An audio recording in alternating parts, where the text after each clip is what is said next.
Welcome. Today we're gonna be talking about an element essential to life discovered on one of Saturn's moons, raising hopes for finding alien microbes. So, once again, we're back with Enceladus, one of the moons that are kind of seen as the first, if not one of the first searching places for life, just due to the environmental circumstances that Enceladus holds, the organic molecules, the strange, heating that it endures with having what is called a warm, salty ocean that it contains. But Enceladus has been sparking a lot of scientists just off of its cryovolcanoes. That seems to be the feature that seduces people the most, is these volcanoes that seem to erupt and emit ice fragments, gaseous particles, neutral particles into the atmosphere, helping create what you would call Enceladus's silicate, nitrogen, and I believe some carbon atmosphere.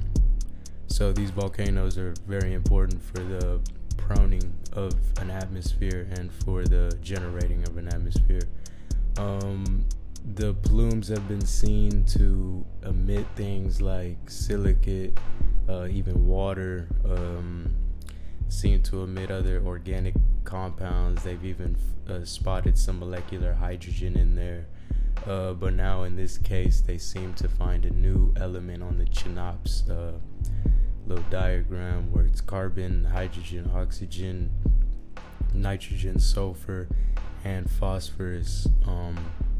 So it seems as if they found a new piece of life, or a piece to the puzzle of life, here on Enceladus. One of the interesting things about Enceladus is not only its volcanoes, but its ability to create the E-ring. And this E-ring, apparently, through the emissions of these cryovolcanoes, about 30% of the emitted objects or emitted particles from Enceladus actually reach the E-ring. So only 30%, which is fairly high amount, even considering the fact that the E-ring is so big, sitting in between, I believe, Mimas and Titan. But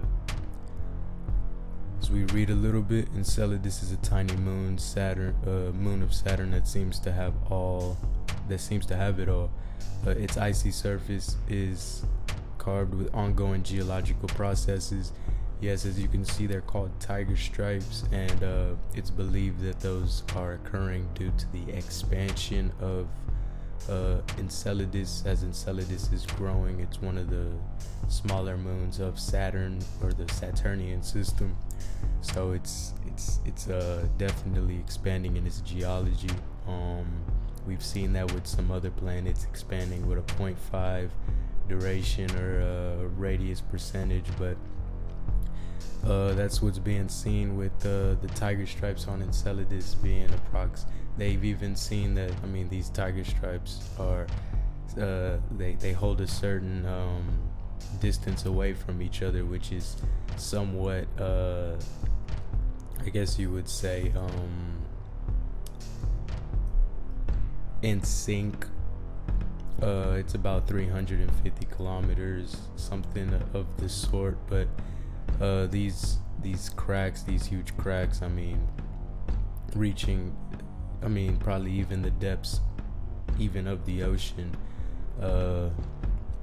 Enceladus's stripes also hold very, very important information on the planet itself. Just looking at the surface and seeing the lines and seeing kind of the caverns. It's somewhat the same thing as seeing the lines on Europa, but those are caused, the orange and some of the staining residue is caused from the sulfur oxides coming from Io. So that's formulated from another process. But these lines on the tiger stripes here on Enceladus are very unique in themselves and very different to the ones in our solar system. But as we read along, its icy shell overlays its internal liquid ocean. There's chemically charged water that seeps out from the rock's core into the ocean floor, potentially providing nourishment for microbial life. It's believed that the life that would be here on Enceladus would more than likely be some form of a methanogen. So a methanogen pretty much produces methane, and a methanotroph pretty much consumes the methane, but pretty much the methanogen would need molecular hydrogen and carbon dioxide to formulate this process, and both of those things are obviously being seen here on this planet. But now on the new study published by Nature, we uncover more evidence. It's present for the first, it presents the first proof that Enceladus's ocean contains phosphorus, an element that is essential to life. I mean, phosphorus, when you understand its capabilities in the human body, its functions in the human body, functioning with vitamins such as vitamin D, iodine, magnesium, zinc, things of that nature, helping to create DNA and RNA, also helping to create certain genetic building blocks, you know what I mean? So phosphorus is very important in even the creation of energy. Adenosine triphosphate, adenosine monophosphate or diphosphate, either one, very important for the energy of the cell and for the human being, also for the biotic being, depending on what species you are. So pretty much you finding phosphorus is seen as very important. It's also been seen that the phosphorus here on Earth, scientists are having a discrepancy trying to find out whether we're running out of phosphorus, but it turns out that about 100% of the phosphorus that you intake actually gets excreted through the body. So I don't know if we're actually running out, if we're emitting everything that we're consuming. But as we go on, the Cassini spacecraft operated in orbit of Saturn 2004 to 2017 by NASA and the European Space Agency found plumes of ice venting from the cracks. These penetrated through the icy shell so that the ocean water at the bottom of each crack is exposed to a vacuum of space where the lack of confining pressure causes a bubble of vapor, causes it to bubble and vaporize in the form of plumes. These plumes provide samples of spray from Enceladus's internal ocean. Yeah, that's another thing why it's very important to even fly by these plumes and see kind of what these plumes have, because these plumes are being generated deep from whether you want to call it mantle, subsurface, ocean. There's a lot of material that you can find and that you can gain more information on through the planet just by flying by these plumes and accessing whatever molecules that the plumes have to offer. These plumes provide samples. These plumes provide samples of spray from Enceladus's internal ocean and were scooped up by the analysis of the Cassini during the flybys. A bonus wasn't anticipated when the mission was initially planned, which is very interesting, just due to the fact, some of their microscopes are able to see heavier molecules like oxygen, methane, carbon dioxide. They can see those from a distance, but certain other constituents or certain other uh, compounds, it's fairly hard to spot. But it's very strange to me that you didn't spot this what's it called? You didn't spot this phosphorus before, because there seems to be such a high abundance of it.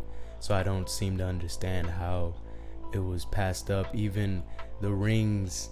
Okay, so when I came and I told you that 30% of what comes out of Enceladus actually reaches the E-ring, so they've found out through sampling of certain microfragments and pieces of ice from the E-ring that they believe came from Enceladus.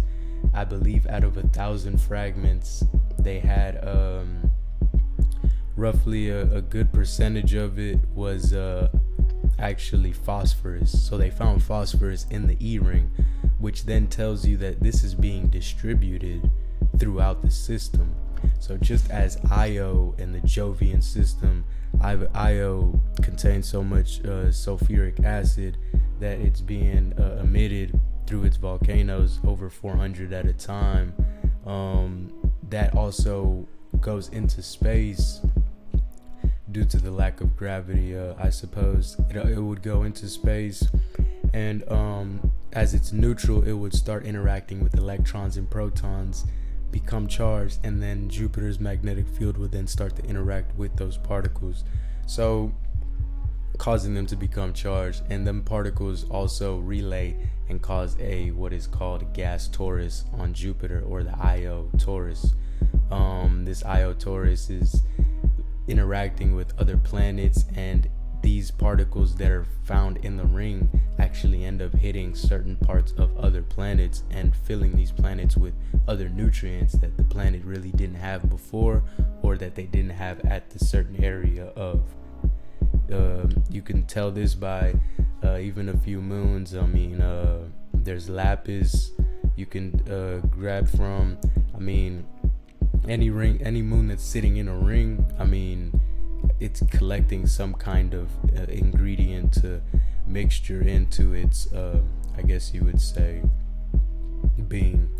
But as we keep going, particles analyzed during these brief passages through the plumes demonstrated that the ice contained or the ice is contaminated by traces of simple organic molecules, as well as molecular hydrogen which the methanogens need.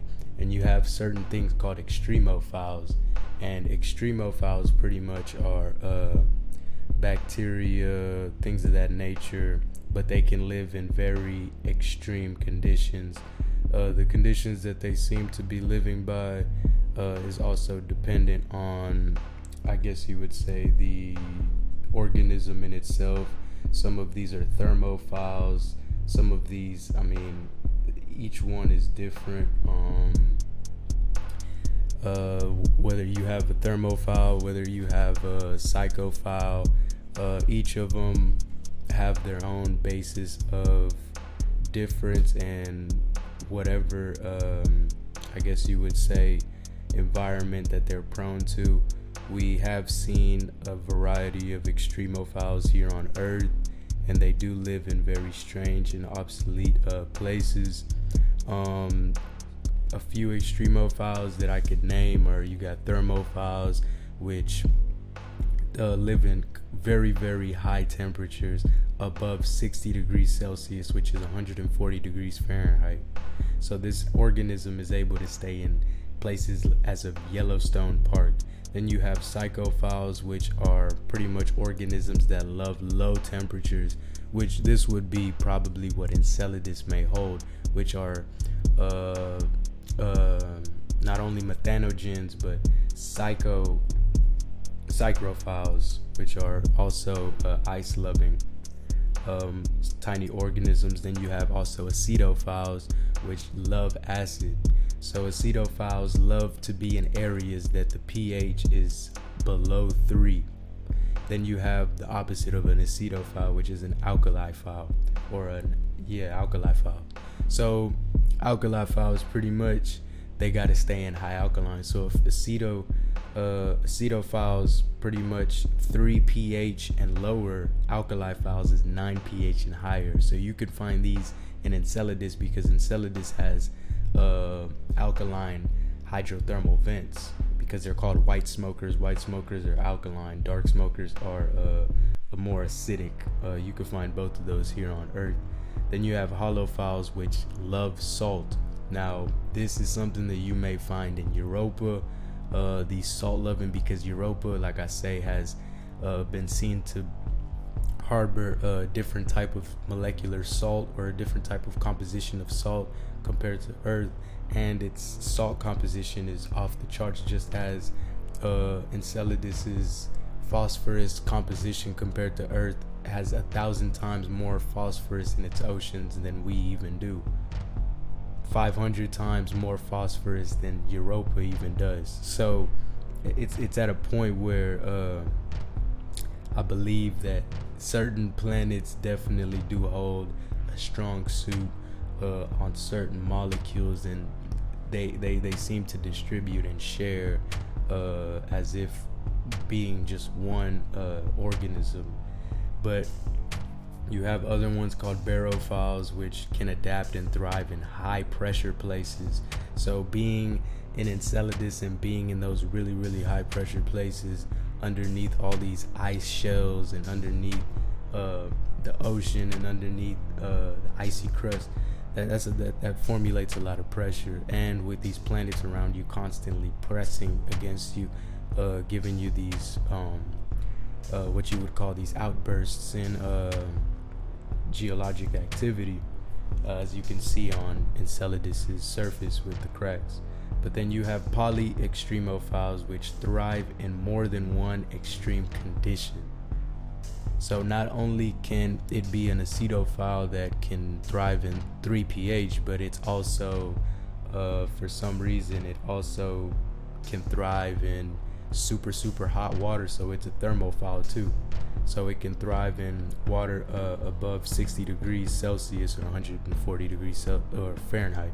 So as you can see, there's a lot of different kinds, and I can keep on going. There's a lot of different types of molecular life that can spawn in each of these planets. And when you look here on Earth, I mean, you can't find a corner without life. And when you that's the thing too, when it's almost as if when you find the life, how much more is around, you see what I'm saying? Because on Earth it's just like you can't pick up a piece of dirt without finding a microbe on that bit. Like, you can't drink water without probably finding something living inside the water. It's very if the water isn't living itself in a structured form. But as we keep going, these plumes provide simple or samples of the spray of Enceladus's internal ocean, which was scooped up and analyzed by Cassini during the flybys. Okay, particles analyzed during the flybys during the brief passage through the plumes demonstrated the ice is contaminated. Yeah, we already talked about that. This is significant. It means Enceladus has all the ingredients for microbial life to sustain itself. This is without even talking about the hydrothermal vents, like I was saying, with the alkaline vents. Enceladus being highly alkaline, we're having a lot of high alkaline places. Some of these thermal vents create calcium oxide deposits, and they create crazy big chimneys. So you might even find some crazy huge calcium chimneys down there that are just emitting certain particles and certain nutrients for these, whether you want to call them extremophiles or just organisms in themselves, being in this extreme environment. All life on Earth requires 6 essential elements: carbon, hydrogen, nitrogen, oxygen, phosphorus, and sulfur, known collectively as the chinops. 5 of the essential elements were detected on Enceladus's plumes several years ago, but phosphorus was... I still don't understand how phosphorus wasn't found when there's more phosphorus there than anything else. Nigga, there's so much phosphorus there that it's shooting that shit and dropping that shit off in the rings of Saturn, which is now getting picked up, and it's interacting with other particles and other ice granules, and now they're clumping together, creating other objects and also interacting with other planets. I mean, it's a very, very interesting, beautiful process with a lot of complexities involved. Phosphorus is a vital ingredient because it is needed for phosphate groups, phosphate plus oxygen, that link a long chain of nucleic acids such as DNA, RNA, and store genetic material. It also allows cells to store energy by means of molecules such as adenosine triphosphate.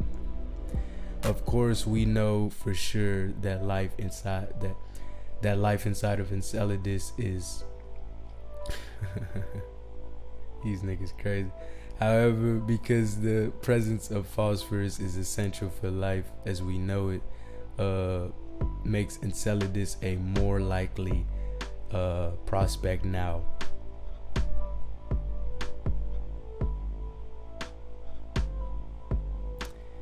I mean, it's always been a prospect. If you ask, I fail to understand how you still, for something to have this much of it, and you don't, nigga found everything else but the main shit that this thing is producing at a grandiose scale, like. And I mean, this also just allows you to then bring into thought that this planet is also having water rock interaction at the bottom of the seafloor. So, I mean, everything is going on here. Like I say, you waiting to see a motherfucking alien on your radar. I mean, you waiting to see, like, bruh, if you ask me, this is, oh, and here you go. The E-ring hoop is more than 2,000 kilometers thick. About 30% of ice particles emitted in Enceladus's plumes end up there, as demonstrated by recent imaging of the James Webb telescopes, which is the only proof that we have that the plumes are still active 5 years. Okay, the Cassini mission.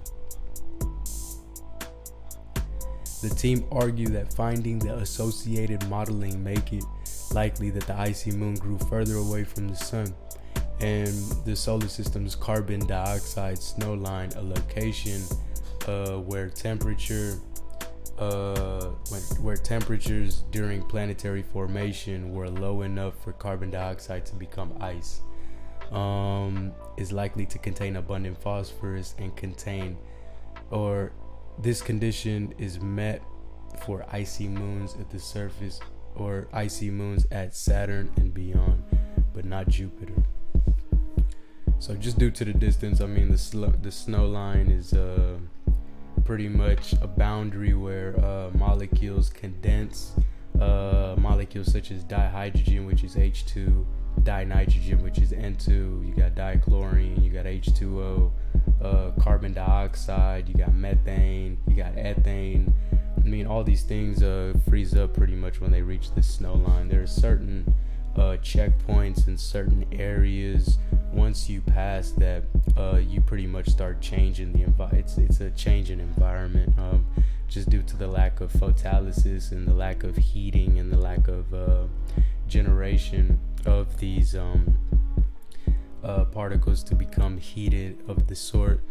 That lack of causes there to be this snow line and causes different formulations of planets, that's why you have rocky planets inside, and then you start getting more gaseous planets, and then that's why also they believe once you reach a certain distance, you start having Uranus and Neptunian type of planets. As you can see, I mean, their moons aren't really, they're somewhat, you can say they're bisimilar to Jupiter's moons, kinda, but in totality they're very, very different.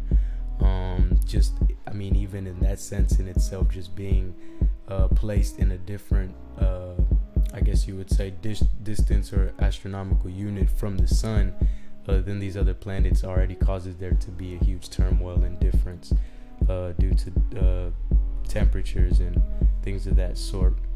But let me see. This condition is met for icy moons at Saturn and beyond, but not at Jupiter. Jupiter's distance from the sun places it beyond the ice snow line, where water becomes ice. It is too close to the sun and hence too warm. Okay. So where does this leave Jupiter's moon Europa, a target of missions, okay, to arrive in 10 years from now? The moon have been widely touted for the potentially able to support a more flourishing biosphere. Yes, because Europa has enough. When they say you'll die on Europa, you don't even die from lack of oxygen. Europa actually has enough oxygen.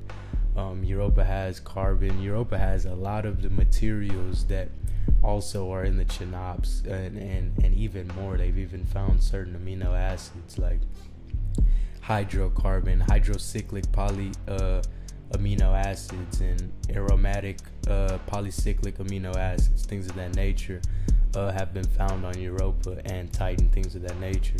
But all these are very, very seem to be organic moons. Also, Europa seems to have nitrogen, so that just adds to the list. More flourishing biospheres than Enceladus because of its larger size and greater store of chemical energy. In its rocky interior. The team behind the new study behind this new study are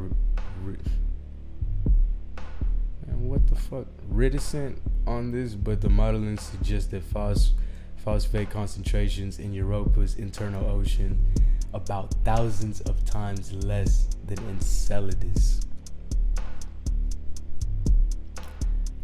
Enceladus has thousands of times more phosphorus than Europa, but has over 500 times more phosphorus than Earth itself. So that's what I'm saying. This is the phosphorus planet. You might as well just, Enceladus's name should be Phosphor. You know what I mean? Like planet Phosphor. Like at this point, that's what it's known for. You know what I mean? Like Io is known for volcanoes, and Titan is known for being an organic machine, just like how it has ridiculously amounts of organic hydrocarbons and things of that nature. I would name it just due to its strong suit, you know what I mean, of having such a variety of these materials. But as I digress, appreciate y'all for watching. Saturn's moon, finding microbes, the extremophiles, the life that there may be, also other things such as amino acids and even bigger molecules and even bigger organisms may live in these oceans that seem to harbor no light, but bioluminescence may be the key. I appreciate y'all. I'm gonna see y'all niggas.